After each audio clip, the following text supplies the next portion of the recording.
പ്രിയപ്പെട്ടവരെ, കാലത്തിൻ്റെ സുഹൃതമായിരുന്നു M T പലതവണ പറഞ്ഞിട്ടുണ്ട്, മരണത്തോട് സന്ധി ചെയ്ത ഒരു ഇടവേള മാത്രമാണ് ജീവിതം.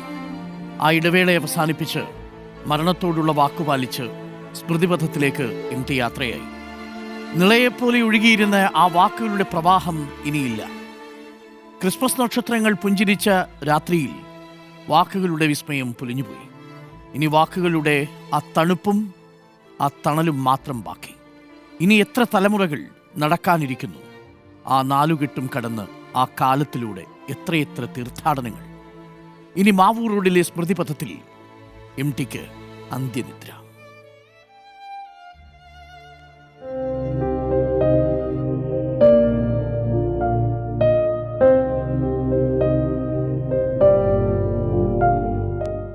മലയാളത്തെയും ലോകത്തിൻ്റെ നെറുകയിൽ എത്തിച്ച മഹാപ്രതിഭയുടെ വിടവാങ്ങലാണ് സംഭവിച്ചിരിക്കുന്നത്.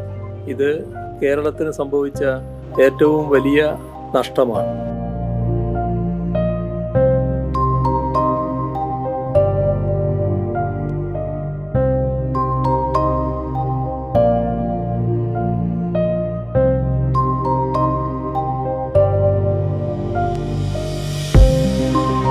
അദ്ദേഹത്തിൻ്റെ ചരമം വഴി നമ്മുടെ സാംസ്കാരിക രംഗത്തെ ഒരു കാലഘട്ടം അവസാനിക്കുന്നു എന്നാണ് ഞാൻ വിചാരിക്കുന്നത്.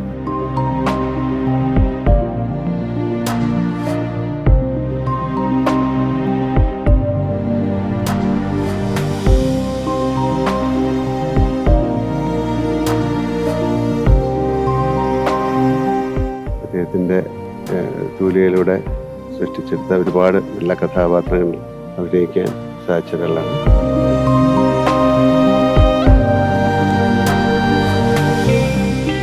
എനിക്കൊരു നാഥൻ നഷ്ടപ്പെട്ട പ്രതീതിയാണ് സത്യത്തിൽ ഞാൻ അനുഭവിക്കുന്നത്.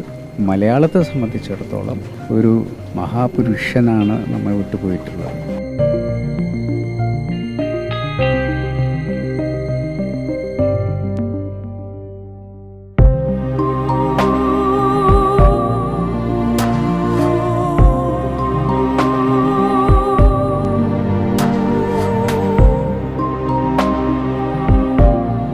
ഒരെഴുത്തുകാരൻ്റെ അന്തസ്സും ഗരിമയും അതുപോലെ പുലർത്തിയിരുന്ന ഒരാളായിരുന്നു.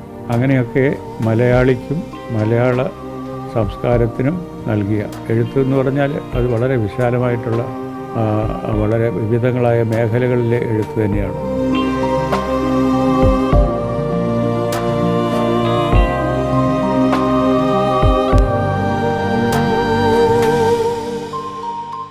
വാസേട്ടൻ കോഴിക്കോടുള്ള കലാകാരന്മാരും കലാകാരികളും ഒക്കെ ചാൻസ് കൊടുത്തിട്ടുണ്ട്.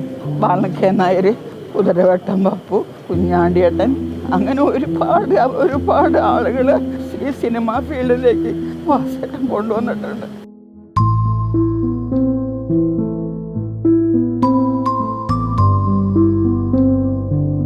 അദ്ദേഹത്തിൻ്റെ മേഖല വളരെ വേഗത്തിൽ, വളരെ ചെറുപ്പത്തിൽ തന്നെ ഒരു വിശാലമായ ലോകത്തിലേക്ക് അദ്ദേഹം പോയത്. അദ്ദേഹം വളരെ വലിയ മനുഷ്യനാണ്.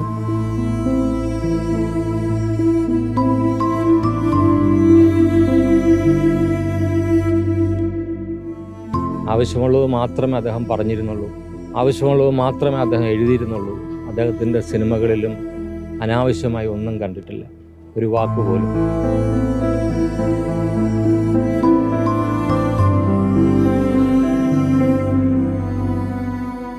എനിക്ക് പറയുന്ന ഓരോ വാചകങ്ങളും ഓരോരുത്തർക്കും വായിക്കുന്നവർക്ക് തോന്നും ഇത് നമ്മുടെ വാചകങ്ങളാണല്ലോ, നമ്മൾ ചിന്തിച്ചതാണ്. അങ്ങനെ നമ്മളെ നയിക്കാൻ ഒരാളില്ല എന്നുള്ളത് ഇനി വല്ലാത്തൊരു വിഷമമുള്ളത്.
വിശ്വസാഹിത്യ കൃതികളൊക്കെ ഇഷ്ടപ്പെട്ടിരുന്നു എം ടി.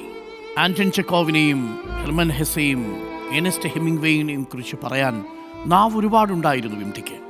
പക്ഷേ അവരുടെ കഥാശൈലിയൊന്നും കൂടല്ലൂരുകാരൻ്റെ തൂലികത്തുമ്പിൽ വിരിഞ്ഞില്ല.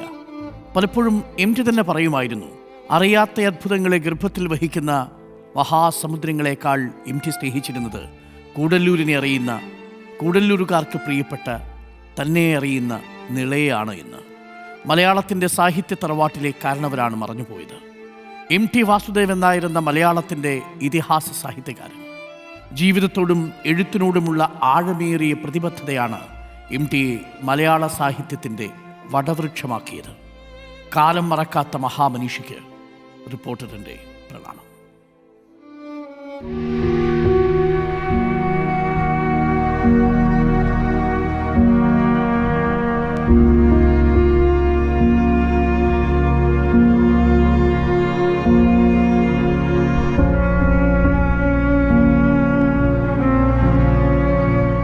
പ്രിയപ്പെട്ട എം ടി, മലയാളത്തിന് നന്ദി പറയാതെ വയ്യ. ഒരു ഭാഷയാകെ ദീപ്തമാക്കിയതിന്, സ്വപ്നത്തിന്റെ ഭാഷയെന്തെന്ന് മലയാളിയെ പഠിപ്പിച്ചതിന്, ആഖ്യാനത്തിന്റെ ജീവസാർന്ന അസ്ഥിവാരമാണ് കഥകളെന്ന് വിശ്വസിപ്പിച്ചതിന്, അതിൽ നിലകൾ പണിത് നോവലുകൾ തീർത്തതിന്, തിരക്കഥയെന്നത് സാഹിത്യരൂപമാണെന്ന് തെളിയിച്ചതിന്, ചലച്ചിത്രങ്ങൾ മിന്നിമായേണ്ട റീലുകൾ മാത്രമല്ലെന്ന് പ്രഖ്യാപിച്ചതിന്, പ്രിയപ്പെട്ട എം ടി, മലയാളിക്ക് നന്ദി പറയാതെ വയ്യ.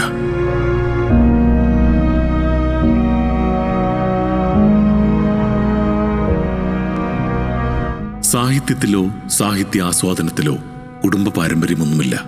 കവിതകളോടും പുസ്തകങ്ങളോടുമുള്ള ആരാധനാഭാവം എങ്ങനെ രൂപപ്പെട്ടുവെന്നും അറിഞ്ഞുകൂടാ.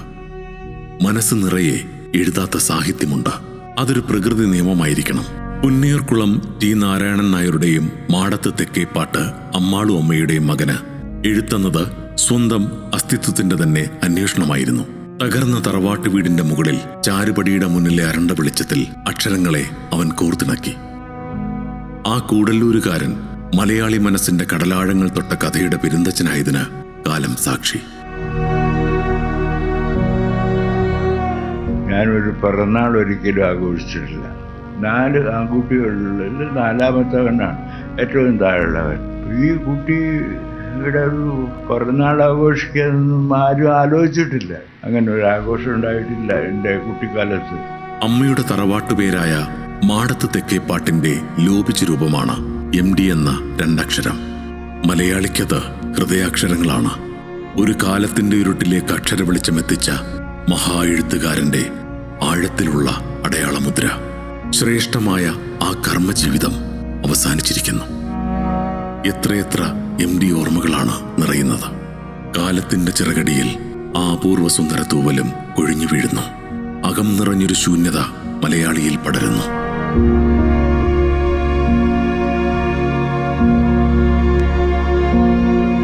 സാദരം, സസ്നേഹം. അക്ഷരസുഹൃതത്തിന് റിപ്പോർട്ടറിന്റെ പ്രണാമം.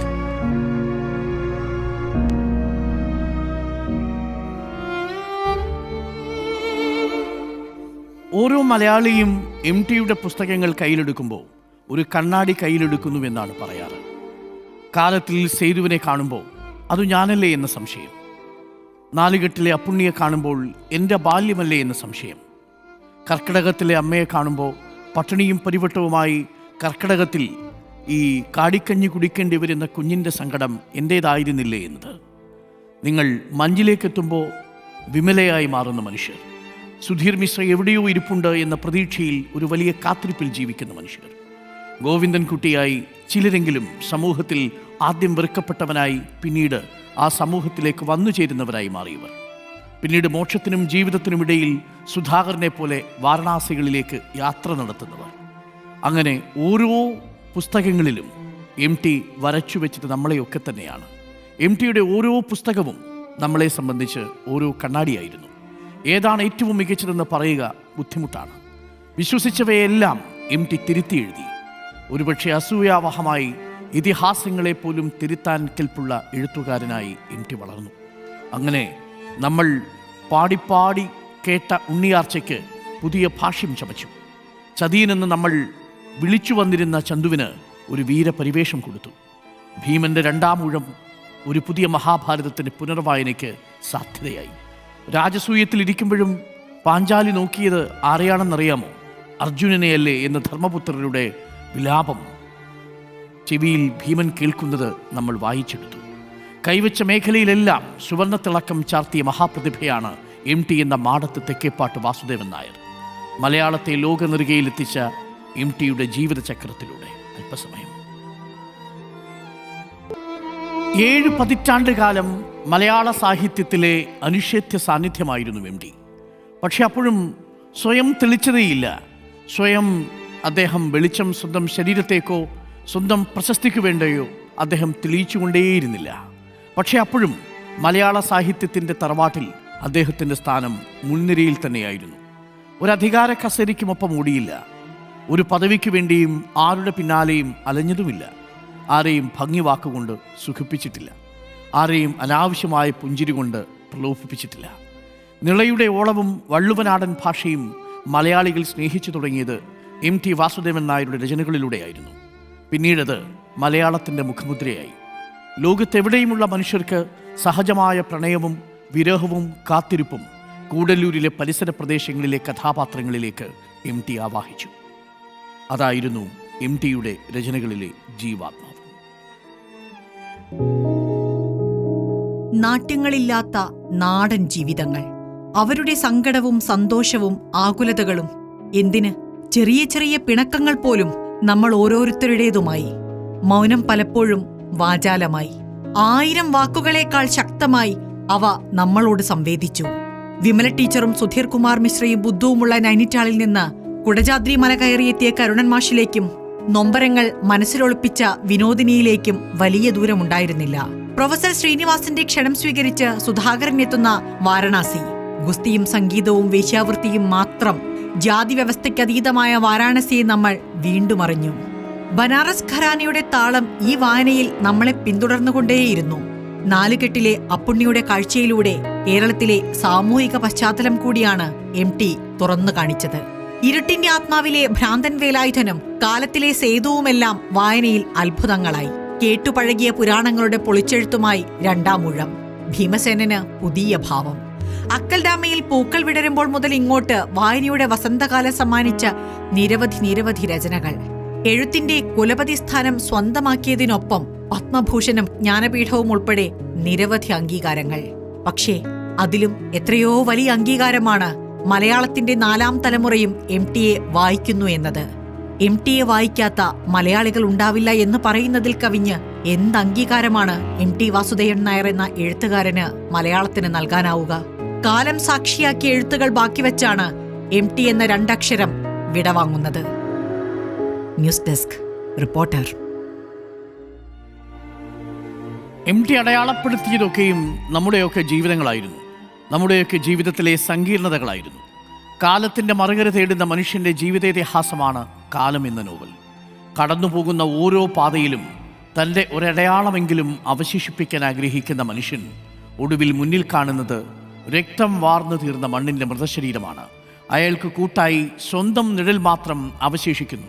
അദ്ദേഹത്തിൻ്റെ വരികൾ എന്നും നമ്മുടെ മനസ്സിൽ മായാതെ നിൽക്കുന്നു. മഞ്ഞിൽ പറയുന്ന വാചകം പ്രേക്ഷകർ ഓർമ്മിക്കുന്നുണ്ടല്ലോ. വിമല പറയുന്നു, എനിക്ക് നിങ്ങളെ ഇഷ്ടമാണ്, കാരണമൊന്നുമില്ല, പരിഭ്രമിക്കാനൊന്നുമില്ല, വഴിയിൽ തടഞ്ഞു നിർത്തില്ല, പ്രേമലേഖനം എഴുതില്ല, ഒന്നും ചെയ്യില്ല, ഒരു ബന്ധവും സങ്കല്പിക്കാതെ വെറുതെ എനിക്കു നിങ്ങളെ ഇഷ്ടമാണ്. ഇങ്ങനെ പറയുന്ന സുധീർ കുമാർ മിശ്രയെ നിങ്ങൾക്ക് ഇഷ്ടമാവില്ലേ? അങ്ങനെ സ്നേഹിച്ചതാണ് വിമല. ഒരു സായാഹ്നം മാത്രമാണ് വിമല കടം ചോദിച്ചത്. എല്ലാ സായാഹ്നങ്ങളും ചോദിക്കില്ലെന്നുറപ്പോടെ. പക്ഷേ അവിടെ ഇഷ്ടപ്പെട്ടു തുടങ്ങിയ പ്രണയം പിന്നെ സുധീർ കുമാർ മിശ്രയോടുള്ള കാത്തിരിപ്പായി മാറുന്നു. നൈനിറ്റാളിൽ തോണി തുഴഞ്ഞു പോകുന്ന ബുദ്ധുവിന് അച്ഛനെ വേണ്ടിയുള്ള കാത്തിരിപ്പാണ്. വിമലയ്ക്കുള്ള കാത്തിരിപ്പോ സുധീർ മിശ്രയ്ക്കു വേണ്ടിയും. കാത്തിരിപ്പുകൾ നൈനിറ്റാളിൻ്റെ ആർദ്രമായ മഞ്ഞിൻ്റെ മറയിൽ MT ആവിഷ്കരിക്കുമ്പോൾ അതൊരു അനുഭവമായി തീരുന്നു. ഏതു ശൂന്യതയ്ക്ക് നടുവിലും എന്തെങ്കിലും ഒന്ന് പ്രതീക്ഷിക്കുക. പ്രതീക്ഷ സാക്ഷാത്കരിക്കാം എന്ന് വിശ്വാസമുണ്ടായിട്ടല്ല, എന്നാലും അസ്തിത്വത്തിൻ്റെ ഏകധാരം എന്ന നിലയ്ക്ക് അതിൽ പിടിച്ചു തൂങ്ങിക്കൊള്ളുകയേ നിവൃത്തിയുള്ളൂ. വിവരണമായ ദിവസങ്ങൾ കടന്നു പോകവേ വെറുതെ ആ പ്രതീക്ഷയെ തിരുപ്പിടിപ്പിച്ചുകൊണ്ടേയിരിക്കുക. കാത്തിരിപ്പൊരു പ്രാർത്ഥനയാണെന്ന് MT കണ്ടെത്തുന്നത് മഞ്ഞിലാണ്. അത് ചുരുങ്ങിയ പക്ഷം വിമലയ്ക്കും വിമലയെപ്പോലെ ജീവിച്ച മനുഷ്യർക്കും കാത്തിരിപ്പ് ഇന്നും ഒരു പ്രാർത്ഥനയാണ്. എല്ലാ മനുഷ്യർക്കും സാധ്യമാവുന്ന ഒന്നല്ലെന്ന് മാത്രം. കാലത്തിലേക്കെത്തിയാൽ കാലത്തിലെ സേതുവിനെയും സുമിത്രയും തങ്കമണിയെയും ഒക്കെ നമ്മുടെ ചുറ്റും നമ്മൾ കണ്ടിട്ടുണ്ട്. ചിലപ്പോഴൊക്കെ നമ്മൾ വിചാരിച്ചു അത് നമ്മൾ തന്നെയാണ്. കാത്തു നിൽക്കാൻ എന്തെങ്കിലും ഒന്നുണ്ടാവുമ്പോൾ മറ്റെല്ലാം മറക്കാനാവുന്നു എന്നാണ് കഥാപാത്രം പറയുന്നത്. അകലെ വൃക്ഷത്തളിപ്പുകളുടെ ഉയരത്തിൽ ഉദയത്തിൻ്റെ കണ്ണഞ്ചിപ്പിക്കുന്ന ഗോപുരങ്ങളിൽ നോക്കി തളർന്ന കാലടി വീപ്പുകളോട് നടന്നകലുമ്പോൾ ഓർമ്മിച്ചു, ഉദയത്തെക്കുറിച്ചുള്ള കവിത എഴുതാനാണ് ആദ്യം ആഗ്രഹിച്ചത്. തകർന്ന അമ്പലമതിൽക്കെട്ടിൻ്റെ വിടവിലൂടെ കടന്നുവരുന്ന വെളിച്ചത്തിൻ്റെ പൂക്കളെപ്പറ്റി. കാലത്തിൽ ഒടുവിൽ സുമിത്ര സേതുവിനോട് പറയുന്നൊരു വാചകമുണ്ട്. സേതുവേട്ടൻ ഒരാളെ മാത്രമേ സ്നേഹിച്ചിട്ടുള്ളൂ, സേതുവേട്ടനെ തന്നെ. പ്രണയം നഷ്ടപ്പെട്ടു പോകുന്ന ഘട്ടത്തിലും ആ പ്രണയം പിന്നീട് തിരിച്ചുപിടിക്കാൻ സേതു സുമിത്രയ്ക്കൊപ്പം എത്തുമ്പോൾ ഒടുവിൽ ഉപേക്ഷിക്കപ്പെട്ട സുമിത്ര തിരികെ ചോദിക്കുന്ന ചോദ്യത്തോടുകൂടി കടന്നു പോകുമ്പോൾ എല്ലാം തകർന്നു നിൽക്കുന്ന സേതുവിനെ കാണാം. സേതു മനസ്സിലാക്കുന്നു, സ്നേഹം യാചിക്കുന്നിടത്ത് സ്നേഹമല്ലാതായി മാറുന്നു. രണ്ടാം ഒഴുത്തിലേക്ക് വന്നാൽ നമ്മളെ ഇത്രയും അധികം ഇതിഹാസങ്ങളുടെ വിശ്വാസങ്ങളിൽ നിന്ന് മാറ്റിയെടുത്ത ഒരു പുസ്തകമില്ല. നിങ്ങൾക്ക് മഹാഭാരതത്തെ ഭീമന്റെ കാഴ്ചയിലൂടെ കാണാം. കഥാപാത്രം പറയുന്നു, ശത്രുവിനോട് ദയ കാട്ടരുത്. ദയയിൽ നിന്ന് കൂടുതൽ കരുത്ത് നേടിയ ശത്രു വീണ്ടും നേരിടുമ്പോൾ അജയ്യനാകും. അതാണ് ഞങ്ങളുടെ നിയമം. മൃഗത്തെ വിട്ടുകളയാം, പക്ഷേ മനുഷ്യന് രണ്ടാമതൊരവസരം കൊടുക്കരുത് എന്ന് MT പറയുന്നു. ഒരർത്ഥത്തിൽ നമ്മളുടെയൊക്കെ സാമൂഹിക ജീവിതത്തിൻ്റെ നേർസാക്ഷ്യമാണ്. മൃഗത്തിന് നമുക്ക് വേണമെങ്കിൽ വിട്ടുകളയാം, മനുഷ്യനെ രണ്ടാമതൊരവസരം കൊടുക്കരുത്. നമുക്കിനി ഭൂതകാലമില്ല. ഓർമ്മകളും പ്രതീക്ഷകളും മായ്ച്ചു കളഞ്ഞാൽ മനസ്സ് അചഞ്ചലമാവുന്നു, സ്ഫടികശുദ്ധമാകുന്നു. ഓർമ്മകളും പ്രതീക്ഷകളും ഇല്ലാത്ത മനസ്സ് നിസ്സഹായമായി തീരുന്നു എന്നർത്ഥം. സുഹൃതം എന്ന സിനിമ പ്രേക്ഷകനെ സംബന്ധിച്ചിടത്തോളം എത്രത്തോളം ഹൃദയത്തിൽ തൊട്ട സിനിമയാണ്. അതിൽ രവിശങ്കർ എന്ന കഥാപാത്രം സമൂഹത്തിന് ഒരു വേട്ടക്കാരൻ്റെ മനസ്സാണെന്ന് പറയുന്നു. ഇര വീഴുമ്പോഴേ അതിന് തൃപ്തിയാവുകയുള്ളൂ. വീഴ്ത്തുന്നത് വിനോദം മാത്രമല്ല, ആഘോഷം കൂടിയാണ് എന്നാണ് MTയുടെ സുഹൃതം പറയുന്നത്. അർബുദ രോഗത്തിൽ നിന്ന് അത്ഭുതകരമായി രക്ഷപ്പെട്ട കഥാപാത്രം പിന്നീട് ആത്മഹത്യയുടെ വഴി തിരഞ്ഞെടുക്കുന്നതും നമ്മൾ കണ്ടു. പതറി നിൽക്കുന്ന സാഹചര്യങ്ങളിൽ ബന്ധങ്ങളും ബന്ധനങ്ങളുമെല്ലാം തൻ്റെ വാക്കുകളിലൂടെ ഇടറി വീഴുന്നതും കണ്ടു. ഒടുവിൽ MT പറയുന്നു, സ്വർഗം തുറക്കുന്ന സമയത്തിൽ മരണത്തെക്കുറിച്ച്. MT മരണത്തെക്കുറിച്ച് ധാരാളം എഴുതിയിട്ടുണ്ട്, മരണത്തെക്കുറിച്ച് സംസാരിച്ചിട്ടുണ്ട്. മരണം പിറവി പോലെ തന്നെ ജീവിതത്തിലെ പ്രധാന ചടങ്ങാണ്, ആഘോഷമാണ് എന്ന് പറയുന്നു. ഇന്ന് കേരളം ആഘോഷത്തോടു കൂടിയാണ് MTക്ക് MT ആഗ്രഹിക്കാത്ത ഒരു യാത്ര നൽകിയത്. MT പൊതുദർശനം ആഗ്രഹിച്ചിരുന്നില്ല, ഇത്ര വലിയ ഔദ്യോഗിക ബഹുമതികളൊന്നും ആഗ്രഹിച്ചിരുന്നില്ല. MT ഒരു സാധാരണക്കാരനെ പോലെ അധികം വൈകാതെ യാത്രയാകണമെന്ന് മാത്രമാണ് കുടുംബത്തോട് പറഞ്ഞത്. പക്ഷേ എങ്കിലും കേരളത്തിൻ്റെ അഭ്യർത്ഥന മാനിച്ച് കുടുംബം അതിന് വഴങ്ങി. നിന്റെ ഓർമ്മയ്ക്ക് എന്ന ഒരുപക്ഷെ MTയെ കണ്ണീരണിയിപ്പിച്ച MTയുടെ ഏക കഥ, സ്വന്തം സഹോദരി സിലോണിൽ നിന്ന് അച്ഛൻ്റെ കൈപിടിച്ചു വരുന്നൊരു പെൺകുട്ടിയെക്കുറിച്ച് അമ്മയുടെ ഓർമ്മപ്പെടുത്തൽ. ഭാഗം വയ്ക്കുമ്പോൾ 4 പോരാ 5 വേണം, അവൾക്ക് കൂടി അവകാശപ്പെട്ടതാണ് എന്ന അമ്മയുടെ ഓർമ്മപ്പെടുത്തൽ. സഹോദരിക്ക് എഴുതുന്നു, പ്രിയപ്പെട്ട സഹോദരി, നാഴികകൾക്കപ്പുറത്ത് നിന്ന് ഞാൻ മംഗളം നേരുന്നു. നിന്റെ ഓർമ്മയ്ക്കു വേണ്ടി ഞാനിത് കുറിക്കട്ടെ എന്ന്. അജ്ഞാതൻ്റെ ഉയരാത്ത സ്മാരകം ഈ യാത്ര അവസാനിക്കുന്നില്ല എന്ന് പറയുന്നു. പാപത്തിൻ്റെ സ്മരണകളുടെ കടവുകളിൽ നിന്നും കടവുകളിലേക്ക്, നഗരത്തിൽ നിന്ന് നഗരങ്ങളിലേക്ക് ഈ യാത്ര മാറുകയാണ്. ഒടുവിലിതാ നഗരത്തിൽ നിന്ന് ഗ്രാമത്തിൽ നിന്ന് നഗരത്തിലെത്തി, നഗരത്തിൽ നിന്ന് സ്മൃതിപഥത്തിലേക്ക് എഴുത്തിൻ്റെ കാരണവർ മടങ്ങുന്നു. വാരണാസിയിൽ സുധാകരൻ്റെ ജീവിതത്തിനും മോക്ഷത്തിനും ഇടയ്ക്കുള്ള പ്രയാണത്തെക്കുറിച്ച് എഴുതുമ്പോൾ പറയുന്നു, ഉള്ളിലേക്ക് നോക്കുമ്പോൾ ഒന്നുമില്ല, പൊട്ടിയ ഭിക്ഷാപാത്രം പോലെ ശൂന്യമായ ഒരു മനസ്സ്, കൊടുക്കാനൊന്നുമില്ല, എടുത്താൽ ഒന്നും തങ്ങുകയുമില്ല. ശത്രുവിൽ പറയുന്നു, മരണം അയാളെ വേദനിപ്പിച്ചിട്ടില്ല, കാരണം ജീവിതത്തെ സ്നേഹിച്ചിരുന്നതേയില്ല എന്ന്. ഇന്ന് പലരും എഴുതി കാണുന്നു, മരണം അയാളെ വേദനിപ്പിച്ചില്ല, കാരണം ജീവിതത്തെ സ്നേഹിച്ചിരുന്നില്ല. ജീവിതത്തെ വല്ലാതെ സ്നേഹിക്കുമ്പോഴാണ് മരണം നിങ്ങളെ വേദനിപ്പിക്കുക എന്നത്.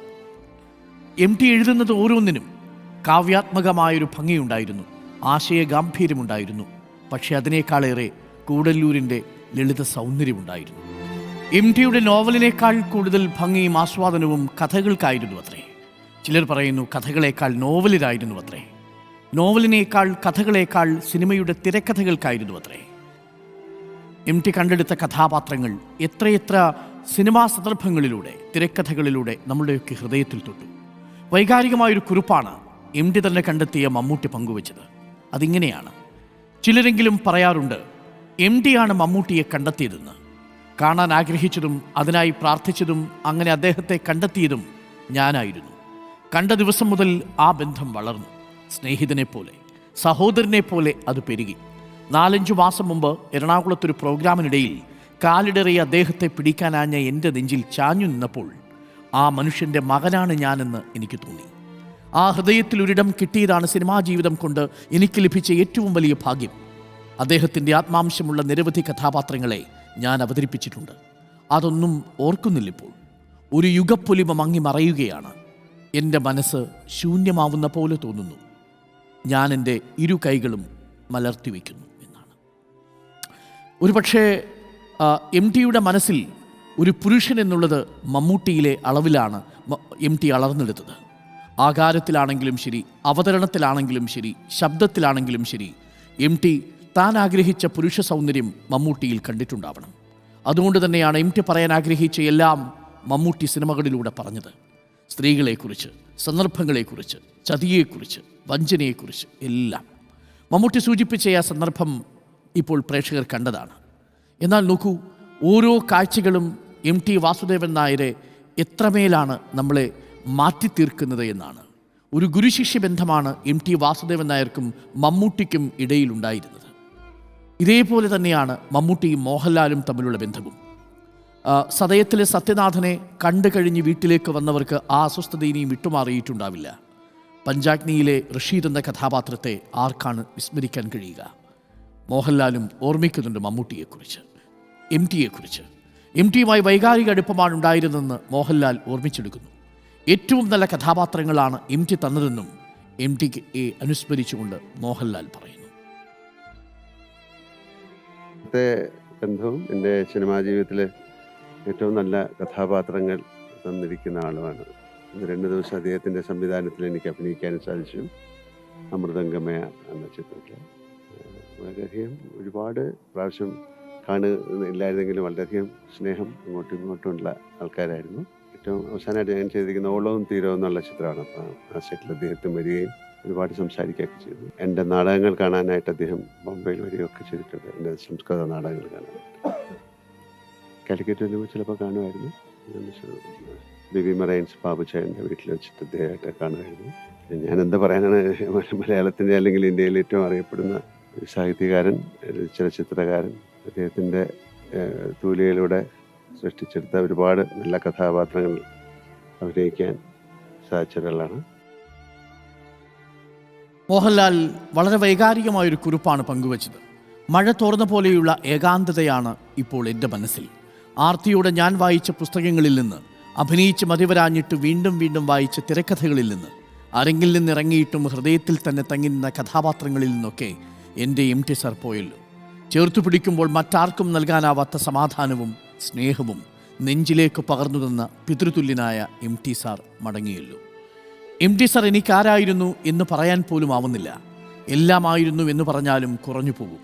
പഞ്ചാഗ്നിയിലെ റഷീദിനെ പോലെ, സതയത്തിലെ സത്യനാഥനെ പോലെ ആ ഇതിഹാസം മനസ്സിൽ സൃഷ്ടിച്ച കഥാപാത്രങ്ങൾക്ക് ജീവൻ നൽകാൻ കഴിഞ്ഞതിൽ പരം ഒരു ഭാഗ്യം ഇനി വരാനുണ്ടോ? വായിച്ച് കണ്ണുനീരഞ്ഞ വടികൾ അഭിനയിച്ചപ്പോൾ പ്രേക്ഷകരുടെ കണ്ണു നിറഞ്ഞതിൽ പരം ഒരു സംതൃപ്തി ഇനി എനിക്ക് കിട്ടാനുണ്ടോ എന്നാണ്. മലയാളത്തിൻ്റെ എഴുത്തുകാരൻ വാരണാസി എഴുതുമ്പോൾ തൻ്റെ എഴുത്തിനും സാധ്യമുട്ടിയിരുന്നു. ഒരു പ്രേക്ഷകൻ അല്പസമയം മുമ്പ് വിളിച്ചു പറഞ്ഞതാണ്. നിങ്ങളത് ശ്രദ്ധിച്ചിരുന്നോ?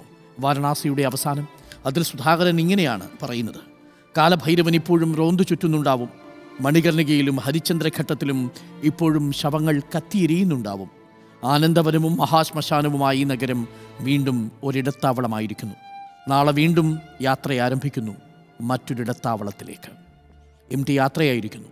വാരണാസിക്ക് ശേഷം MT പിന്നെ എഴുതിയിട്ടില്ല. വാരണാസിയിൽ ഒരുപക്ഷെ തൻ്റെ എഴുത്തിനും സാധ്യമുട്ടിയാവാം MT മടങ്ങിയിട്ടുണ്ടാവുക. MT സ്നേഹിച്ച, MTയെ സൂക്ഷ്മമായി നിരീക്ഷിച്ച വായനക്കാർക്ക് ഇത്തരം അനുഭവങ്ങൾ ഒരുപാടാണ്. ഇനി MT ഇല്ല. ഇനി MT ഇല്ലാത്ത കാലമാണ്. കാലത്തിന് നന്ദി, MTയെ തന്നതിന്.